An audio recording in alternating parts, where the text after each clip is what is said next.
Es Luis David Botero y voy a presentar la tarea 4. La iluminación LED ha generado cada vez más interés debido a que permite un importante ahorro gracias a que posee una vida útil más larga y bajo consumo energético, comparado con los focos tradicionales. Además, no contiene mercurio, por lo que son más ecológicos. El estudio de las propiedades físicas de los materiales semiconductores ha permitido comprender sus características y aplicarlas en el desarrollo de dispositivos que tienen gran impacto sobre nuestra sociedad. Se ha aprendido a manipular el ancho de la brecha prohibida de los semiconductores para modificar las propiedades eléctricas de los mismos y usarlos en diferentes dispositivos. En este trabajo se utilizaron dos técnicas de caracterización para determinar el ancho de banda prohibida de los semiconductores utilizados en la fabricación de LEDs comerciales y se estimó experimentalmente la constante de Planck. Bueno, los LEDs se producen mediante la unión de dos materiales semiconductores dopados, uno de los cuales tiene un exceso de electrones, que es el tipo N, y el otro una falta de electrones, también denominados huecos, que es el tipo P. Donde las regiones N y P se juntan, se forma una barrera de potencial llamada potencial de difusión, cuya función es impedir el paso de los electrones de la región N a la P, cuando estos no poseen la suficiente energía para atravesarla. Cuando le aplicamos un voltaje externo que permite polarizar directamente a los extremos del LED, los electrones que provienen de la fuente de suministro de corriente comienzan a fluir. Cada vez que un electrón presente en la región N adquiere energía para poder vencer la resistencia que le ofrece la barrera de potencial, la atraviesa y se combina con un hueco positivo en la región P. Esto sucede cuando este potencial externo es igual al potencial de difusión. Los electrones libres se encuentran en la banda de conducción, mientras que los huecos están en la banda de valencia. De esa forma, el nivel de energía de los huecos es inferior al de los electrones. En el mismo instante que ocurre esta combinación, la energía en exceso que adquirió el electrón para poder atravesar la barrera de potencial se libera en forma de fotón de luz. La energía de los fotones emitidos se puede relacionar con el ancho de la brecha prohibida del semiconductor mediante esta ecuación. Esta se puede escribir en términos de la longitud de onda por esta ecuación que vemos en pantalla. Bueno, para la caracterización eléctrica se realizó el montaje presentado en la figura con estos materiales.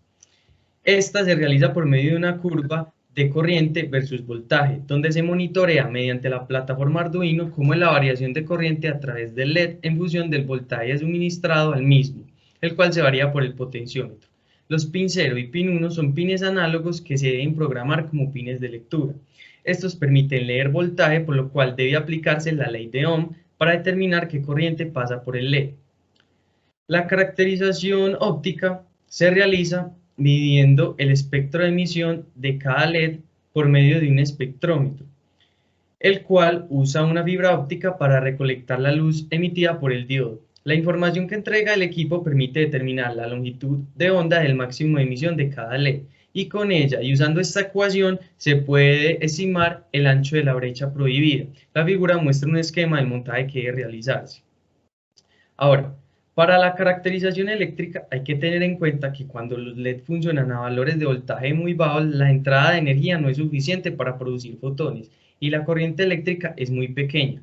A un cierto voltaje, el LED comienza a emitir fotones. Esto sucede cuando el voltaje aplicado es igual al voltaje de difusión. Para voltajes superiores a este, la corriente eléctrica está determinada mediante la ley de Ohm. A partir de ese punto, la relación entre la corriente y el voltaje aplicado es lineal.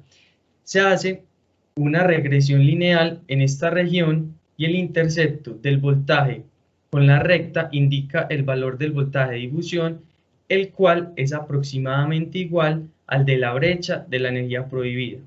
Se obtuvieron los resultados para cada LED que se están mostrando en pantalla. Bueno, en este método se evidenció la región donde se presenta la tendencia lineal entre la corriente y el voltaje, que predice la ley de Ohm. Las rectas de ajuste para esta región evidenciaron un factor de correlación lineal cercano a 1, aunque para el rojo y el azul hay un menor ajuste que para el verde.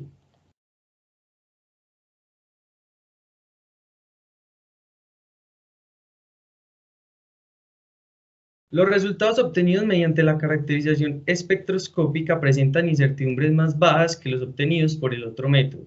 Se obtienen entonces unos intervalos más pequeños para el mejor estimado de ancho de banda por lo que los resultados por este método presentan una menor aleatoriedad.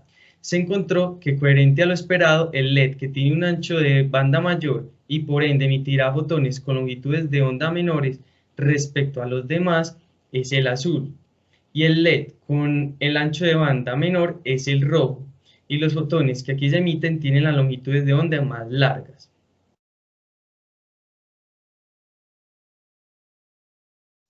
Para los promedios ponderados de los valores del ancho de la brecha prohibida, las incertidumbres porcentuales fueron menores al 0,1, entonces podemos decir que las medidas son precisas. Esto también aplica para los valores obtenidos mediante la caracterización espectroscópica.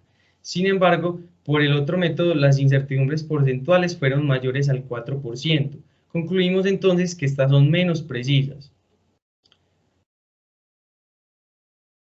Dado que estamos midiendo una misma magnitud por dos métodos diferentes, utilizamos el criterio de la discrepancia experimental para determinar si las medidas se pueden considerar iguales.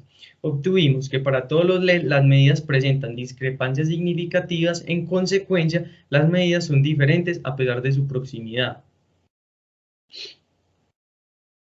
Para fabricar los LEDs generalmente se usan los materiales que se presentan en la tabla. El color de la luz emitida depende directamente de su longitud de onda y es característico de cada aleación concreta. Lo que se consigue al variar los materiales es modificar el ancho de la banda de energías prohibidas, modificando así la longitud de onda del fotón emitido. Las posibles causas de error que encontramos es que por el método de caracterización eléctrica se propagaron incertidumbres, desde las medidas de corriente y voltaje hasta la medida del ancho de banda prohibida, cuyas fuentes se pueden asociar al mismo aparato electrónico usado en la práctica, a posibles errores en la calibración de los equipos. También se introducen errores al momento de utilizar la aproximación de que la energía del ancho de banda es igual al voltaje de dispersión. Las incertidumbres propagadas en la caracterización espectroscópica se ven principalmente debido a la sensibilidad que posee el equipo. Esto introducirá errores que no se pueden evitar. Sin embargo, este método utiliza un equipo más sofisticado y requiere menos intervención humana, lo que explica que las incertidumbres de las medidas obtenidas por este método sean menores. Ahora, para la determinación de la constante de Planck, se realizó una gráfica de los valores del ancho de la banda prohibida de los distintos LED que se obtuvieron en el primer método contra la frecuencia calculada a partir de las longitudes de ondas obtenidas en el segundo método. Se realizó una regresión lineal con estos y se obtiene una recta de ajuste cuya pendiente corresponde al valor de la constante de Planck. Esto juega un papel central en la comprensión del comportamiento de la materia a nivel subatómico. Para comparar la medida reportada en la literatura y la obtenida en este trabajo, utilizamos el método de la discrepancia experimental, el cual arrojó que las medidas no se pueden considerar iguales. Además, se obtuvo que el error porcentual entre las medidas fue del 8%. Bueno, ahora, para concluir, se determinó que el ancho de banda prohibida de los semiconductores utilizados en la fabricación de LEDs comerciales y se comprobó que el color de la luz emitida depende de su longitud de onda. A mayor ancho de banda, los fotones emitidos poseen longitudes de onda más cortas. En consecuencia, variando el ancho de la brecha prohibida de los semiconductores, se pueden conseguir LEDs de diferentes colores para distintas aplicaciones. Los resultados obtenidos por los dos métodos utilizados, aunque presentaron proximidad, no pueden ser considerados iguales debido a que presentaron una discrepancia significativa. Además, los valores del ancho de banda prohibida obtenidos a partir de la caracterización espectroscópica fueron más precisos. El valor obtenido de la constante de Planck, así como su incertidumbre, resultan coherentes con lo esperado, debido a la sencillez del método usado para obtenerla. Aún así, este sirve para introducir los fenómenos de la física cuántica de una manera simple y acertada. Desde la nanotecnología hay varias líneas de investigación relacionadas con materiales semiconductores que son interesantes. Comprender el modelo de bandas para entender el comportamiento de este tipo de materiales resulta fundamental para desarrollar métodos que permitan modificar las propiedades eléctricas de los mismos y así usarlos en dispositivos innovadores que generen un impacto positivo en la sociedad. Muchas gracias.